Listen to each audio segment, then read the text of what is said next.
reason why I lift my hand, why I lift my voice, why I sing to you, Lord.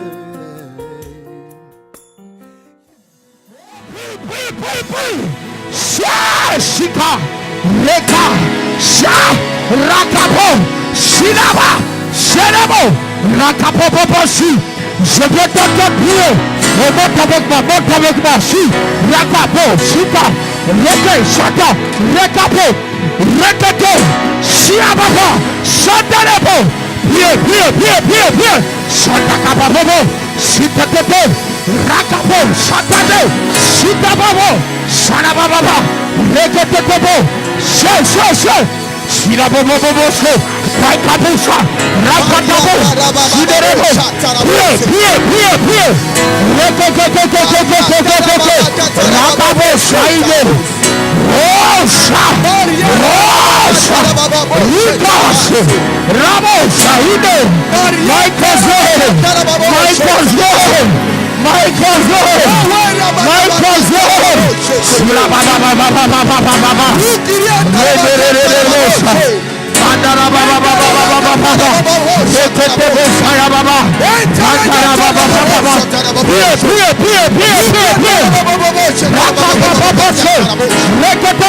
je veux que tu pries, bien-aimé. Je veux que tu montes en esprit. Prie en langue de Dieu. Prie en langue de Dieu. Prie en langue de Dieu.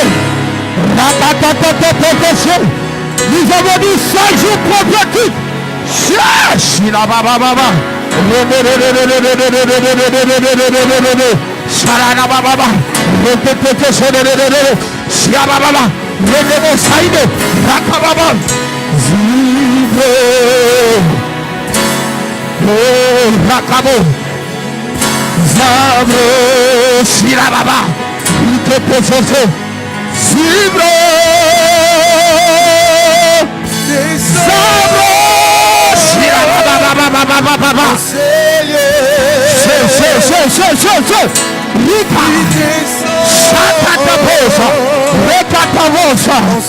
Quelqu'un peut prier ce soir, alléluia.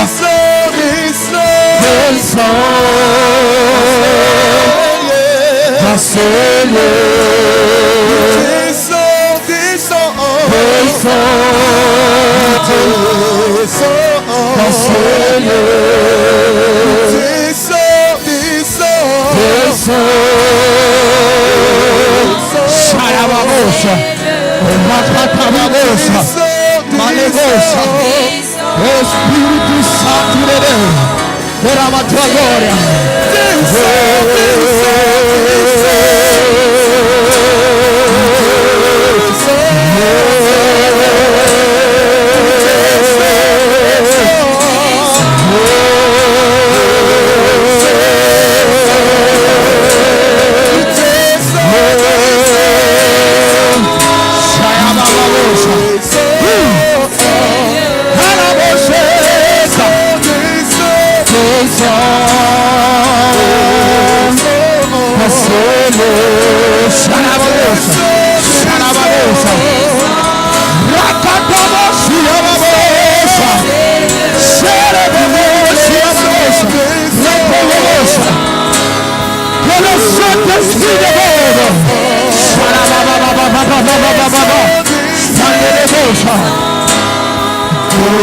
Alléluia.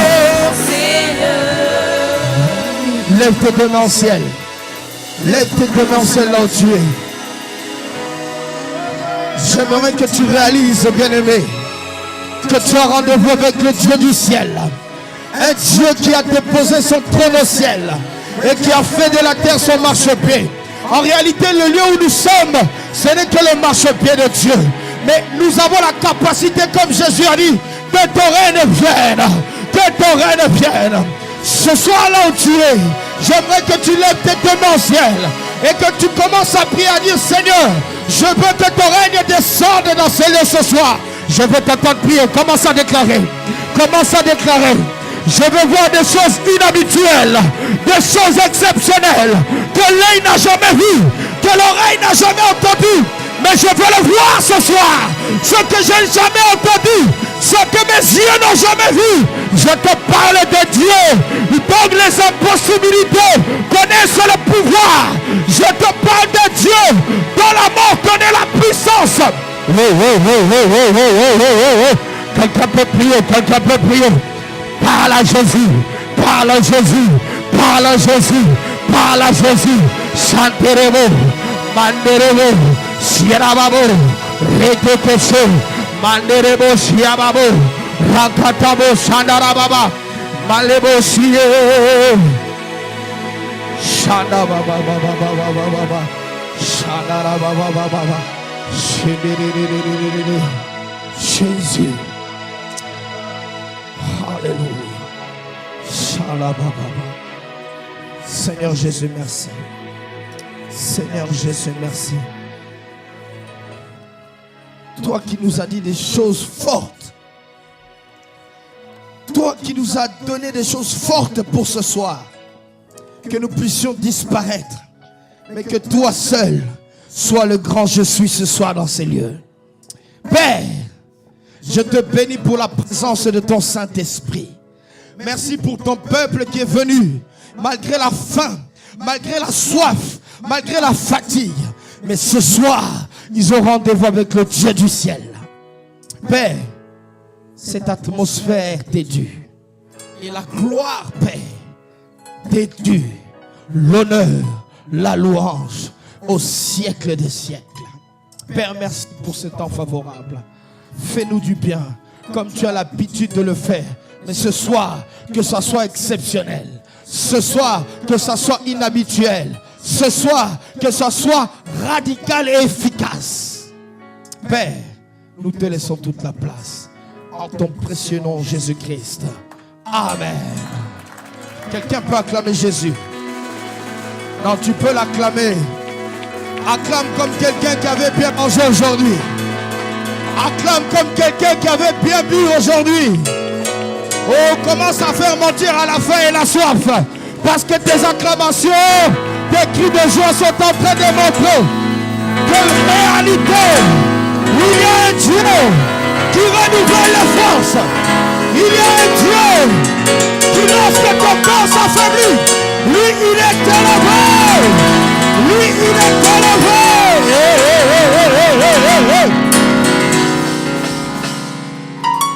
Dis à ton voisin, ta voisine, nous sommes au deuxième jour. Nous sommes au deuxième jour. Dis-lui. Nous sommes au deuxième jour.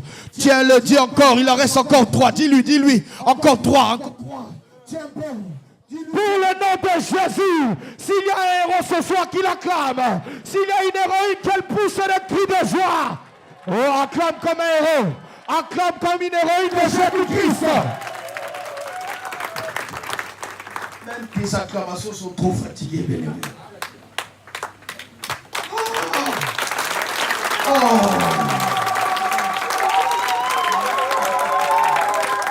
J'aime Jésus.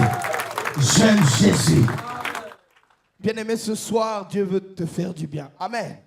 Tu vas rester un peu debout. Nous allons faire la lecture. Je sais qu'il y en a qui disent, mais j'étais là, fatigué. Non, reste un peu debout. Mets-toi debout. Surtout, mets-toi debout. Mettons-nous debout. J'aimerais avoir 4 lecteurs, s'il vous plaît, pour nous aider à la lecture. Nous lirons d'abord le premier livre, dans Actes des Apôtres, chapitre 8.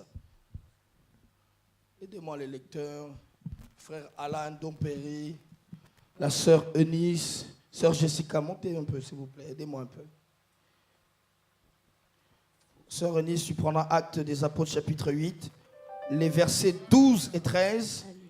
Frère Alan, tu prendras Exode, chapitre 2, du verset 5 à 10.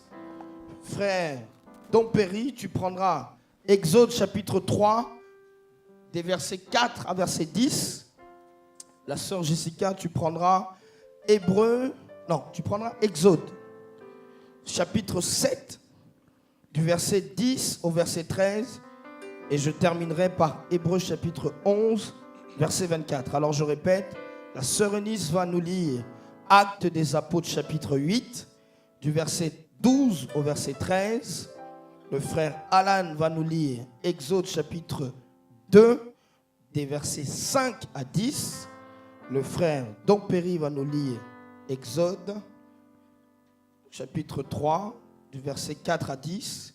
Et la sœur Jessica lira Exode, chapitre 7, des versets 10 à 13. Acte 8, le verset 12. Amen. Mais quand ils eurent cru à Philippe, qui leur annonçait la bonne nouvelle du royaume de Dieu et du nom de Jésus-Christ, hommes et femmes se firent baptiser.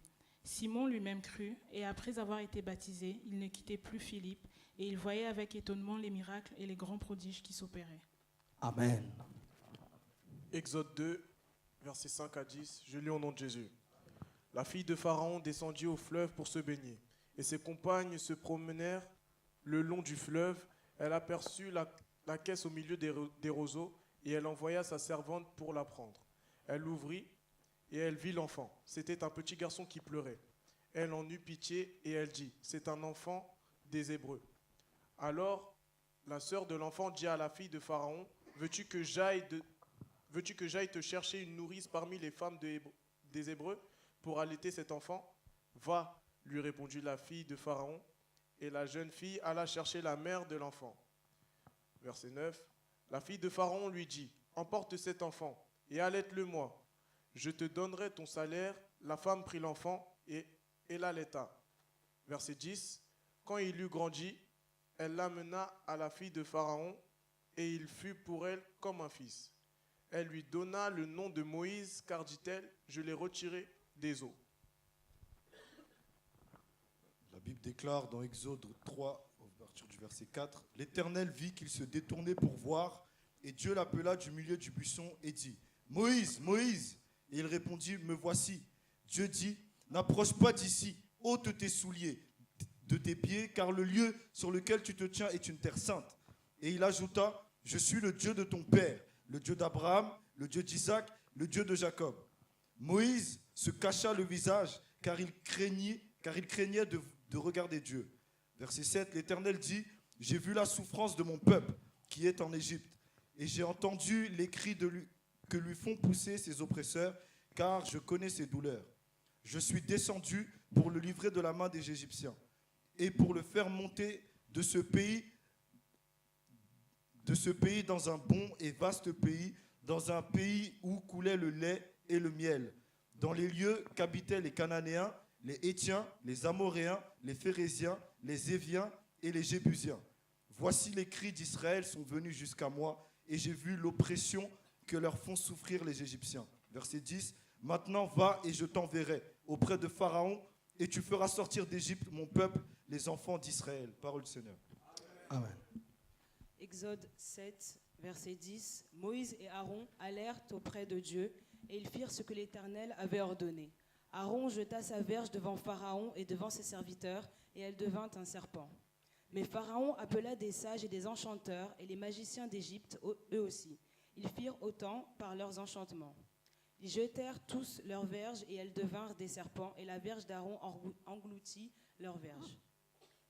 Le cœur de Pharaon s'endurcit, et il n'écouta point Moïse et Aaron, selon ce que l'Éternel avait dit. Parole du Seigneur. Amen.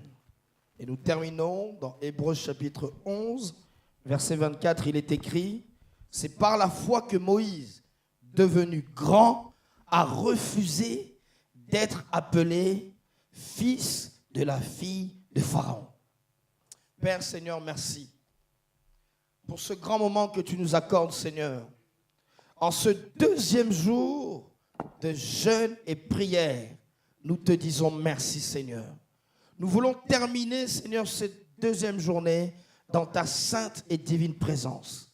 Père, parle-nous, transforme-nous, impacte-nous, mais surtout, Seigneur, apporte-nous la révélation que tu as pour ce jour, au nom de Jésus-Christ. Amen. Amen. Nous pouvons prendre place avec des acclamations, bien-aimés. Alors, je bénis vraiment l'Éternel Dieu pour ces grandes assises que nous sommes en train de vivre, qui sent que nous passons vraiment un moment favorable, qui sent que vraiment tu es en train de terminer correctement ton année 2018, qui comprend que Dieu a mis 5 jours à part, qui sont 5 jours de bilan, qui vont changer ta vie. Qui a compris qu'en réalité, en 5 jours, tu es capable de recevoir ce que toute l'année ne t'a pas donné. Ce soir, j'aimerais te dire, il y a une sœur qui m'a appelé, qui m'a dit, écoute papa, c'est terrible. Je ne comprends rien. Dimanche, tu nous as parlé que Dieu est un Dieu de surprises inattendues. Elle m'a dit, je n'arrive pas à y croire. J'étais au stage et j'ai vu plusieurs appels de mon cousin.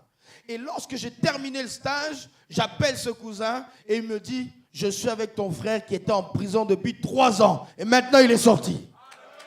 Ce que toi tu ne pensais pas. Elle m'a dit, on avait programmé sa sortie en 2019, mais Dieu l'a fait avant l'année 2018. J'aimerais te dire qu'il est important de saisir la pensée de Dieu pour ta vie. 5 jours qui vont changer ta vie. Qui peut dire 5 jours qui vont changer ma vie? Souvent, on le dit peut-être de manière, c'est un slogan. Non, bien-aimé, Dieu est puissant et Dieu est véritable. Nous avons lu le livre des Actes des Apôtres. Une histoire ô combien merveilleuse. Le diacre Philippe étant cette fois-ci arrivé en Samarie. Et la Bible nous dit, il prêchait Christ. Et pendant qu'il prêchait Christ, il y avait un homme qui, dans la ville de Samarie, connaissait la puissance. Cet homme, c'était Simon. Et la Bible nous dit que même Simon le magicien est venu accepter le baptême que Philippe donnait. Pourquoi, bien-aimé, Simon le magicien a accepté de prendre le baptême de Jésus-Christ? C'est que Simon le magicien a compris. Au-delà de sa magie, il y avait un Dieu tout-puissant. Ce Dieu-là, c'est Jésus-Christ, bien-aimé. Alors, imagine-toi, si à cette époque, des hommes qu'on appelait des magiciens ont été capables de laisser leurs gris-gris, leurs fétiches, à combien plus forte raison en 2018? N'est-ce pas que nous parlons de Jésus-Christ? Alors ne sois pas étonné que d'autres personnes apportent des amulettes, des bracelets ou des objets qui ont été sacrifiés, travaillés par des sciences occultes. Bien-aimé, si c'est arrivé à cette époque, en cette époque aussi on va le faire. Pourquoi? Parce que c'est écrit. Quand tu acceptes Christ, tu dois complètement abandonner certaines choses. Tu ne peux mélanger Jésus-Christ et la magie. C'est impossible, bien-aimé. Parce que quand tu embrasses Jésus-Christ, tu comprends, la sorcellerie, c'est trop bas. Alors l'évangéliste Prosper l'a bien dit hier soir. Si tu as des bracelets, des amulettes, des objets qu'on t'a dit, c'est pour ta protection. Prends ça, bois ça, mets ça ici, porte cela. C'est le moment de la porter. Si hier tu n'as pas pu le faire. Durant toute cette semaine, nous allons récupérer tous ces objets qui ont été des points de contact contre ta destinée. En réalité, ces objets sont les points de contact pour paralyser toute ta vie. Ils ont dit que cela va te donner une fertilité. La preuve en est jusqu'à aujourd'hui, tu n'enfantes pas. Ils t'ont dit cela va te donner la chance. Laisse-moi te dire, la chance a un nom, ça s'appelle Jésus-Christ. Parce que la Bible nous dira dans le psaume 23, oui, le bonheur et la grâce vous accompagneront. Et j'habiterai dans la maison de l'Éternel. C'est-à-dire celui qui habite dans la maison de l'Éternel, le bonheur et la grâce l'accompagnent, bien-aimé. Tu n'as plus besoin de ces petites choses. Ce sont des menteurs, je le dis. Des charlatans. Des commerçants de bonne chance. Mais en réalité, tu n'as qu'à habiter dans la maison de l'Éternel pour que le bonheur et la grâce t'accompagnent. Alors, bien-aimé, n'aie pas honte. Si Simon, lui qui avait une grande renommée dans cette ville de Samarie, mais parce qu'il a entendu parler du Jésus-Christ à travers Philippe, il a pris le baptême. Si ce soir, n'aie pas honte.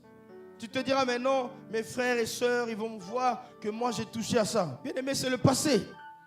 C'est le temps, bien-aimé, de complètement renoncer avec ça. Si tu as le courage, tu peux le faire maintenant. Si tu te dis, je vais le faire après, bien-aimé, en tout cas, ne repars pas avec ces objets chez toi. Quelqu'un peut dire amen. Alors, bien-aimé, ce soir, Dieu aimerait nous conduire dans cette pensée formidable qui est intitulée « Un Dieu qui répond ». Ce soir, j'aimerais te dire que Dieu est un Dieu qui répond. J'aimerais aujourd'hui parler de cet homme que j'aime. Cet homme qu'on appelle Moïse. Et beaucoup ne le savent pas, mais nous l'avons relu. Dans Exode, bien-aimé, on peut revenir dans Exode 2, s'il vous plaît. Au verset 10. Voilà, en bas. Voilà. La Bible nous dit, quand il eut grandi, elle l'amena à la fille de Pharaon. Et il le fut pour elle comme un fils. Elle lui donna le nom de Moïse. Beaucoup pensent que Moïse est un nom hébreu. C'est faux. Moïse est un nom égyptien. On pense que le mot Moïse est un nom hébreu. C'est faux, archi faux. La Bible dit bien. Elle lui donna. Elle, c'est qui? C'est la fille de Pharaon.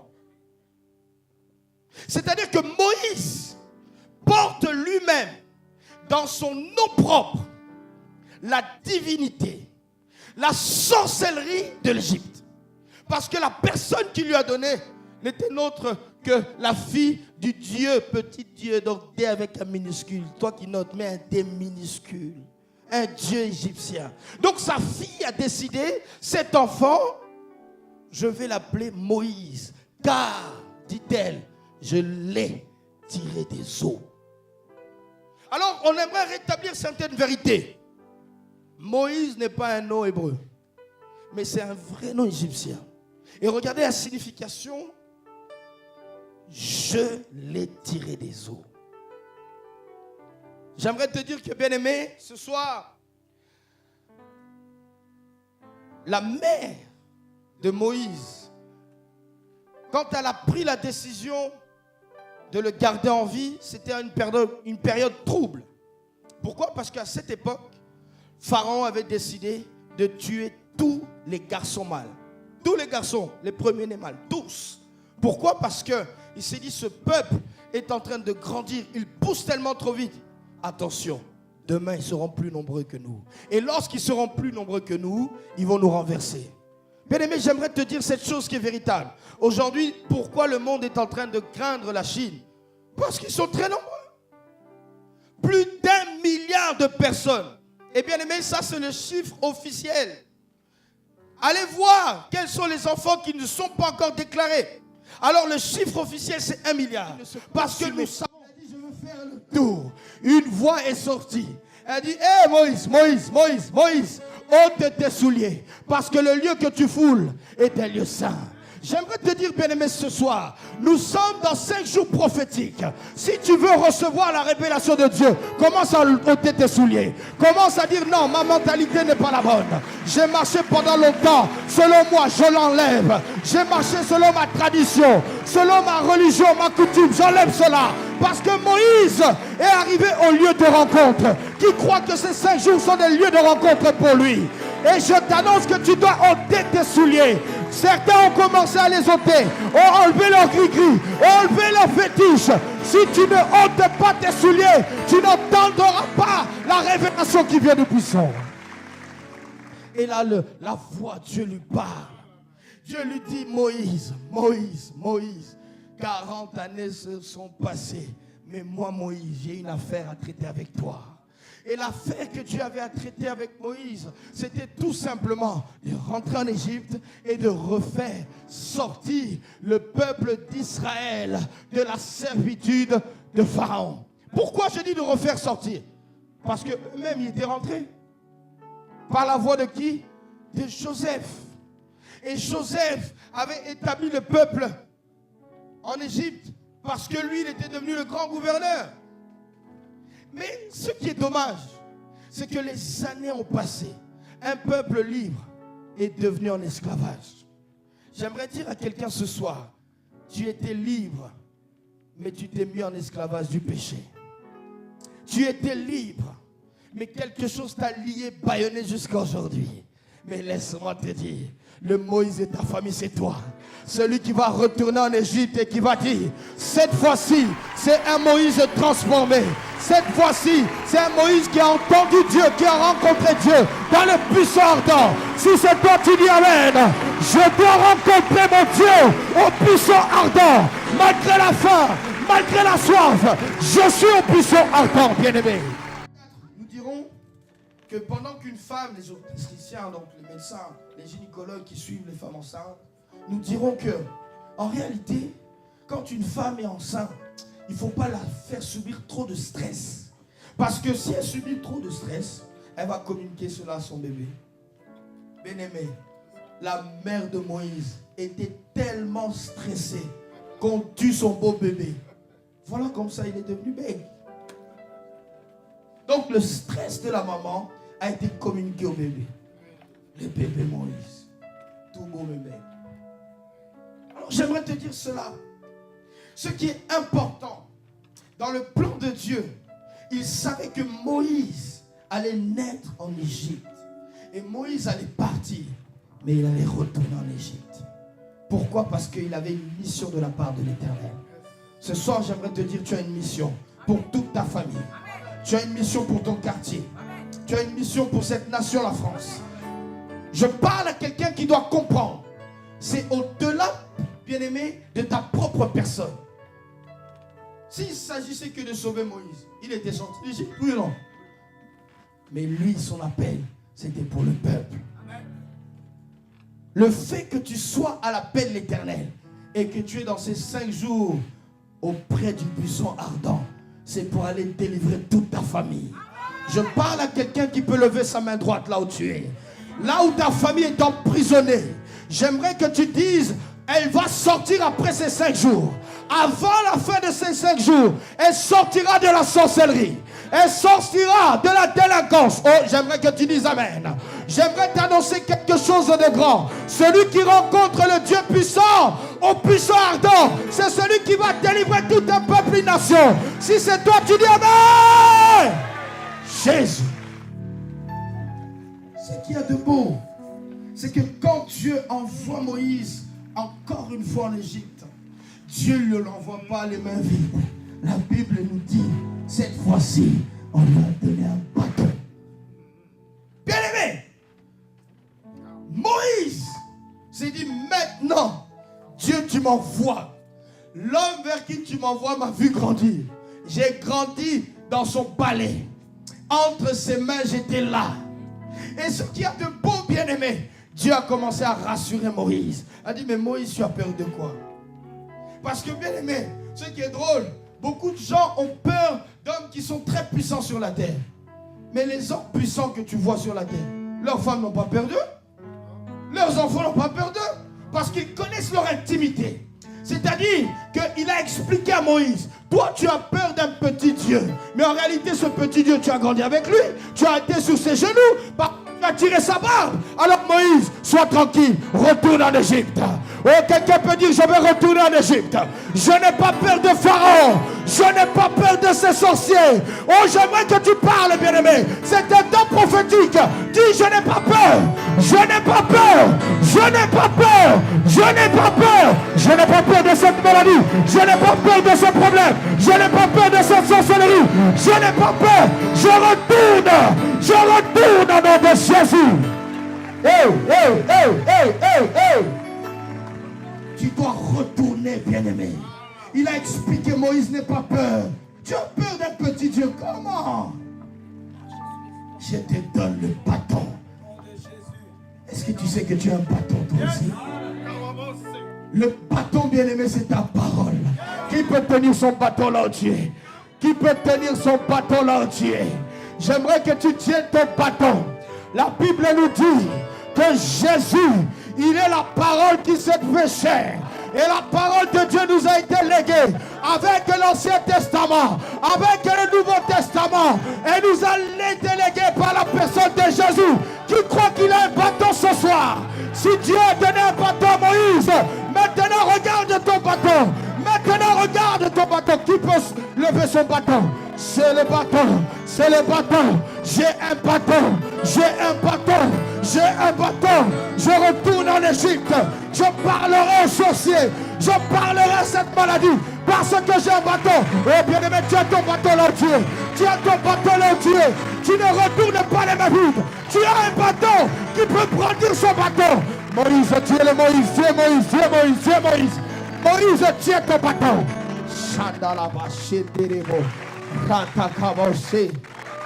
Le bâton de Moïse. Je ne retourne pas ça. Ce qui a de beau, c'est que cette fois-ci, je lui ai dit, regarde dans tes mains. Là même où j'étais, il a dit, jette par terre. Il a vu que ce bâton est devenu un grand serpent. Hey, un serpent. Un beau serpent. Un beau serpent. Il a dit, comme tu as fait cela, quand tu arriveras devant Pharaon, tu prendras ce bâton, tu le jetteras au sol et ça deviendra un serpent. J'aime te dire, bien-aimé, la parole de Dieu que tu tiens, quand tu la présentes aux démons, les démons tremblent. Quand tu la présentes aux sorciers, ils se disent que c'est une Bible ordinaire. Mais en réalité, elle a un pouvoir. En réalité, elle a une puissance. Que les sorciers tremblent, que la maladie tremble. Tu tiens un bâton, tu as une arme entre tes mains. Et 5 jours, nous allons épuiser les munitions. Nous allons bombarder le diable. Nous allons bombarder